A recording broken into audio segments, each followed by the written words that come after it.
नमस्कार, मैं अभिषेक राज। Easy way coaching में आप सभी का हम स्वागत करते हैं। दोस्तों, इतनी बढ़िया भर्ती निकाली गई है बिहार तकनीकी सेवा आयोग की तरफ से कि कहना ही नहीं है। मतलब आप देखिए, वेतन स्तर 6 लेवल का, लेवल 6 का ये जॉब है। और लेवल 6 का जो जॉब निकाला जाता है लगभग लगभग बीपीएससी के थ्रू, यूपीएससी के थ्रू निकाला जाता है। और ये आपके आईटीआई के क्वालिफिकेशन पर, इलेक्ट्रीशियन और वायरमैन से अगर आपने आईटीआई किया है तो आपके लिए भर्ती आ चुकी है।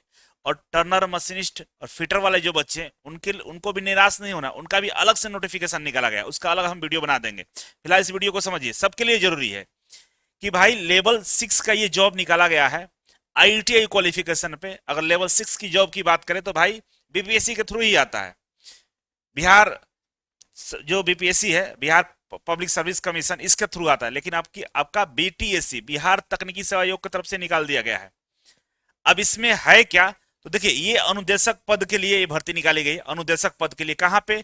महिला पॉलिटेक्निक में, राजकीय पॉलिटेक्निक में। ये जो पॉलिटेक्निक डिप्लोमा कॉलेज होते हैं उसमें जो लैब इंस्ट्रक्टर होते हैं उनके लिए भर्ती निकाली गई है, ठीक है। और इसमें जो भर्ती निकाली गई है वो दो विभागों के लिए इसमें नोटिफिकेशन निकाला गया है। अगर ध्यान से देखिएगा तो दो विभाग के लिए नोटिफिकेशन है। पहला जो विभाग है हमारा विज्ञान प्रौद्योगिकी एवं तकनीकी शिक्षा विभाग, ठीक है ना, इसमें लेवल 6 का ये जॉब है। और दूसरा जो विभाग है हमारा लोक स्वास्थ्य अभियंत्रण विभाग। क्या है? लोक स्वास्थ्य अभियंत्रण विभाग है। यहाँ इलेक्ट्रीशियन पद का नाम है, वहां पे अनुदेशक पद का नाम है, ठीक है। यहाँ पर वेतन स्तर 2 है, वहां पे 6 है, ठीक है। तो ये थोड़ा सा कम वाला है। दोनों में जो क्वालिफिकेशन है सेम लिखा हुआ है ना, क्वालिफिकेशन सेम है। तो इस सेम क्वालिफिकेशन को लेकर ही आपको क्या करना है, चर्चा करना है। और इसके लिए 15/4 से, मतलब 15 अप्रैल से लेकर 15 मई तक फॉर्म ऑनलाइन भरा जाएगा। तो सबको भाई फॉर्म भरना है, पूरी जानकारी देंगे। अब बात रहा कि तैयारी कैसे करें। तैयारी करने के लिए टेंशन छोड़ दीजिए। इस बार जो अनुदेशक भर्ती निकाला गया था आईटीआई कॉलेज के लिए, बहुत सारे बच्चों का सिलेक्शन हमारे माध्यम से हुआ है, इजी वे कोचिंग के माध्यम से हुआ है। तो अगर आप ऑफलाइन आना चाहते हैं तो बिल्कुल ऑफलाइन आकर तैयारी कर लीजिए, नहीं तो ऑनलाइन से भी आप हमसे जुड़ सकते हैं। इजी वे ग्लोबल एप्लीकेशन को डाउनलोड करिए, ये हेल्पलाइन नंबर, इस पे कॉल कर सकते हैं। इस तरह का लेआउट आपको दिखाई देगा। इसी लेआउट में अगर आप स्क्रॉल करते हैं, तो देखिएगा कि यहाँ पे अनुदेशक भर्ती लिखा हुआ है, ठीक है। देखिए यहाँ पे अनुदेशक भर्ती लिखा हुआ है, इस पे क्लिक कर लीजिएगा। और क्लिक करने के बाद जितने भी अनुदेशक भर्ती अभी तक निकाली गई है, जैसे मध्य प्रदेश अनुदेशक भर्ती, बिहार इंस्ट्रक्टर का एक भर्ती हो चुका है जो आईटीआई कॉलेज के लिए, अब डिप्लोमा कॉलेज के लिए हो रहा है, इसका भी यहाँ पे कोर्स अवेलेबल है ना। झारखंड के लिए, उत्तर प्रदेश के लिए, राजस्थान के लिए, तो सबके लिए है। आप बिहार वाला अनुदेशक भर्ती को ज्वाइन कर सकते हैं, ठीक है ना। अधिक जानकारी के लिए हमारा जो हेल्पलाइन नंबर है जो स्क्रॉल कर रहा है, इस पे कॉल कर सकते हैं, ठीक है। अब देखिए सीटों की संख्या की बात करें तो सीटों की संख्या टोटल 249 है, ठीक है ना। और महिलाओं के लिए, जो बिहार की महिला है उनके लिए 35% का आरक्षण दिया गया है। तो जनरल सीटें की बात करें, जनरल में 99 सीटें, जिसमें से 35 सीट महिलाओं के लिए रिजर्व कर दिया गया है, ठीक है। उसी तरह से टोटल हमारा 249 सीट है। 249 में से 86 जो पद है वो महिलाओं के लिए आरक्षित है, ठीक है। और ये कैटेगरी वाइज सीटों की संख्या दिया गया है। समझ में आ रहा है? अब यहां पे बात होता है कि कौन सा विभाग में नौकरी है भाई। तो यहां पर देखिए, लोक स्वास्थ्य अभियंत्रण विभाग के अंतर्गत ये डिप्लोमा और पॉलिटेक्निक कॉलेज आते हैं। और इसी विभाग के तहत ये भर्ती निकाली गई है, ठीक है ना। पद का नाम इलेक्ट्रीशियन है, इलेक्ट्रीशियन अनुदेशक या लैब इंस्ट्रक्टर कहा जाएगा। वेतन स्तर 2 है यहाँ पे। और यहाँ पे देखिए शैक्षणिक योग्यता की बात की गई है, ठीक है ना।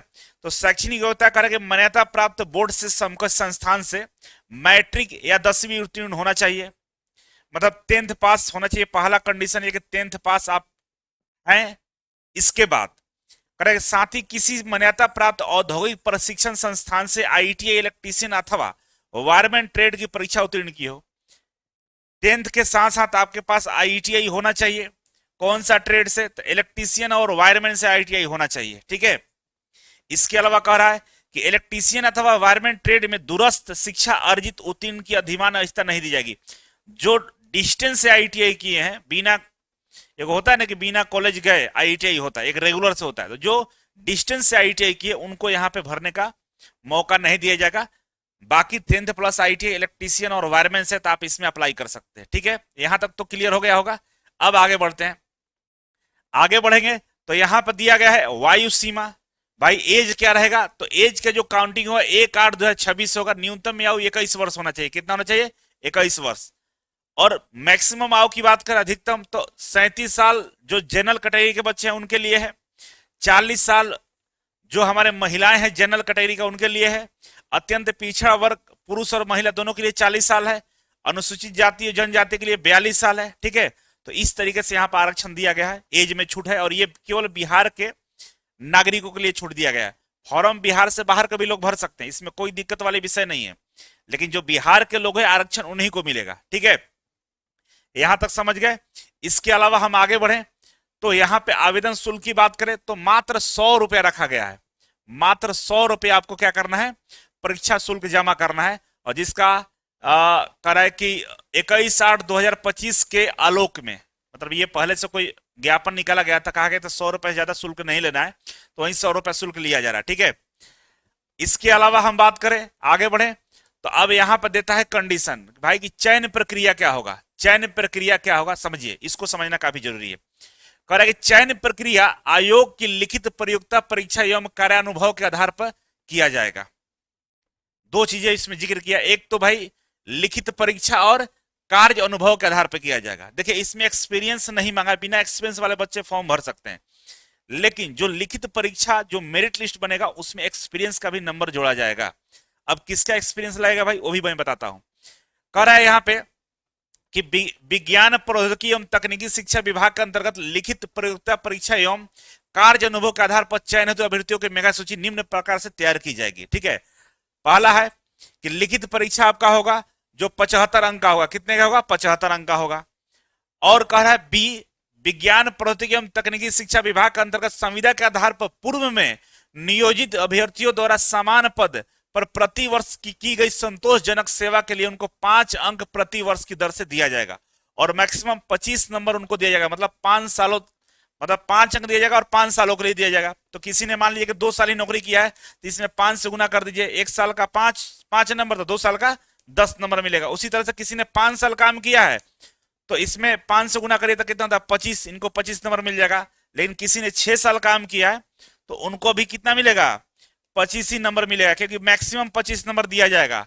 ठीक है, तो यहाँ पे 25 नंबर मैक्सिमम है, चाहे आप 5 साल काम किए हो चाहे 10 साल काम किए हो, लेकिन 5 साल से आपने कम किया है तो प्रति वर्ष 5 नंबर के अनुसार आपको नंबर अलग से दिया जाएगा, और ये नंबर सीधे आपका मेरिट लिस्ट में ऐड हो जाएगा, इसके लिए कोई दिक्कत वाला विषय नहीं है। ठीक है, इसके अलावा एक और कंडीशन है, टोटल 100 नंबर हो गया। ठीक है, अब करा कि अभ्यर्थी द्वारा लिखित प्रयोक्ता परीक्षा में प्रताम के लिए उत्तर परीक्षा में प्राप्त कुल अंकों का प्रतिशत को 0.75 से गुना करके अवधारित किया जाएगा।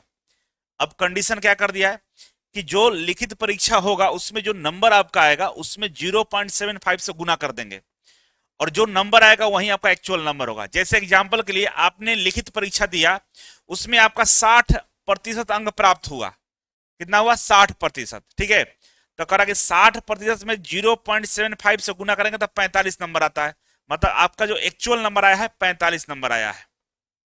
आ रहा है समझ में? और इसमें कंडीशन क्या है कि अभ्यर्थी द्वारा लिखित प्रयोक्ता परीक्षा में प्रतांक के लिए उक्त परीक्षा के प्राप्त कुल अंकों का प्रतिशत 0.5 से गुना होगा, मतलब ये 75 अंक का जो लिखित परीक्षा होगा ना, इसके परीक्षा में जो आप नंबर लाएंगे उसमें 0.75 से गुना करके जो नंबर आएगा वो माना जाएगा। ठीक है, अब ये जो नंबर आएगा इसमें 25 नंबर जो संविदा पे उनका जुड़ जाएगा, किसी का 10 नंबर जुड़ेगा, किसी का 15 जुड़ेगा, किसी का 25 जुड़ेगा। अब कितना साल वो काम किया उसके अनुसार 5-5 नंबर जुड़ेगा, लेकिन उन्हीं व्यक्तियों का जुड़ेगा जो पॉलिटेक्निक और डिप्लोमा कॉलेज में, जो बिहार का सरकारी पॉलिटेक्निक और डिप्लोमा कॉलेज है उसमें काम के उन्हीं का जुड़ेगा, बाकी लोग का नहीं जुड़ेगा। तो जितना सीटों की संख्या बताई जा रही है तो उतने संख्या में लोग नहीं है, इस बात को ध्यान रखिएगा।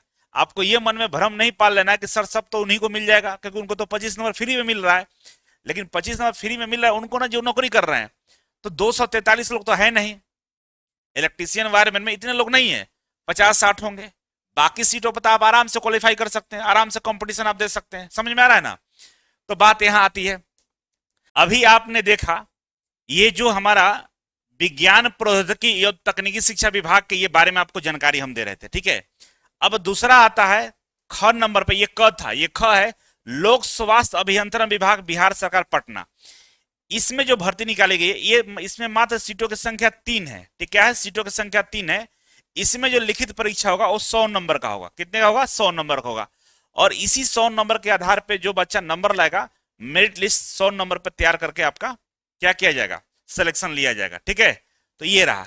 अब यहां पर बात आता है कि भाई परीक्षा का पाठ्यक्रम क्या होगा। तो परीक्षा के पाठ्यक्रम की हम बात करें तो कह रहा है कुल 100 प्रश्न होंगे, ठीक है ना, और सभी प्रश्न बहुविकल्पीय होंगे, वस्तुनिष्ठ प्रकार के होंगे। किसके लिए, लोक स्वास्थ्य वाला की बात कर रहा है। ठीक है, और हिंदी अंग्रेजी दोनों भाषा में होंगे। 2 घंटे का टाइम दिया जाएगा, 100 अंक के लिए परीक्षा लिया जाएगा, 100 प्रश्न भी होंगे। ये तमाम चीज होगा, लेकिन पाठ्यक्रम के बारे में अलग से जानकारी आपको इसके वेबसाइट पर दिया जाएगा। ठीक है, तो जब भी सिलेबस आएगा उसके बारे में हम लोग अलग से वीडियो बना देंगे। ठीक है, अब कह रहा है कि उत्तर परीक्षा एक या एक से अधिक पालियों में कंप्यूटर बेस्ड टेस्ट के माध्यम से आयोजित किया जाएगा। ठीक है, गलत आंसर के लिए निगेटिव मार्किंग यहां पर लागू रहेगा, जो 0.25 अंक होगा जो काट लिया जाएगा। एक से ज्यादा अगर पाली में परीक्षा होता है तो नॉर्मलाइजेशन की भी प्रक्रिया इसमें अपनाई जाएगी। ठीक है, तो कुल मिलाकर सीबीटी एग्जाम होने वाला है। ठीक है, तो इस तरीके से 252 पदों पर यह भर्ती निकाली जा रही है। ठीक है ना, कहां से निकाली जा रही है, बिहार तकनीकी सेवा आयोग के माध्यम से निकाली जा रही है। तो जो बच्चे इसका फॉर्म अप्लाई करना चाहते हैं उनसे गुजारिश है कि देर मत करिएगा, फॉर्म अप्लाई शुरू हो गया है, जाकर फॉर्म भरिए और बढ़िया से इसका तैयारी करिए। तैयारी करने के लिए इजी वे का ऑफलाइन बैच भी ज्वाइन कर सकते हैं और ऑनलाइन क्लास तो अवेलेबल है ही, आप उसे जुड़ सकते हैं। जो भी सिलेबस का नया अपडेट आएगा उसके अकॉर्डिंग कोर्स में भी अपडेट कर दिया जाएगा, टेंशन लेने वाला विषय नहीं है। बहुत बहुत धन्यवाद, थैंक यू सो मच।